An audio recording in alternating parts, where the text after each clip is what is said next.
Bhojpuri industry में छाया कोयला mafia SKD राज और गोल्डी यादव की जोड़ी ने मचाया धमाल। भोजपुरी गायक एसकेडी राज और गोल्डी यादव का नया कोयला माफिया रिलीज होते ही दर्शकों के बीच छा गया है। दमदार बोल, शानदार संगीत और पलक की आकर्षक प्रस्तुति से सजा यह गीत यूट्यूब पर तेजी से लोकप्रिय हो रहा है और फैंस का भरपूर प्यार बटोर रहा है। भोजपुरी संगीत प्रेमियों के लिए एक और दमदार गाना रिलीज हो चुका है।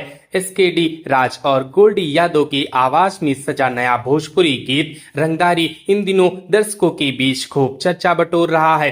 गाने में कोयला माफिया की दुनिया, दबंग अंदाज और शानदार म्यूजिक का जबरदस्त मेल देखने को मिल रहा है। अपने दमदार बोल, जोशीले संगीत और कलाकारों की शानदार प्रस्तुति की बदौलत यह गाना रिलीज होते ही सोशल मीडिया और यूट्यूब पर तेजी से वायरल हो रहा है। भोजपुरी संगीत जगत में नया धमाका लेकर आई है कोयला माफिया, जिसे दर्शकों का शानदार प्यार मिल रहा है। इस गाने को भोजपुरी के लोकप्रिय गायक एसकेडी राज और गोल्डी यादव ने अपनी दमदार आवाज दी है, जबकि इसके बोल अमित आशिक ने लिखे हैं। गाने का शानदार संगीत आर्या शर्मा ने तैयार किया है और मिक्सिंग का काम जीतू शर्मा ने किया है। वीडियो में पलक अपनी आकर्षक अंदाज से दर्शकों का ध्यान अपनी ओर खींच रही हैं। गाने का निर्देशन करण पांडे ने किया है, वहीं ऋषि की कोरियोग्राफी ने वीडियो को और भी शानदार बना दिया है। तो दोस्तों, क्या आपने इस गाने को सुना है? हमें कमेंट करके जरूर बताएं।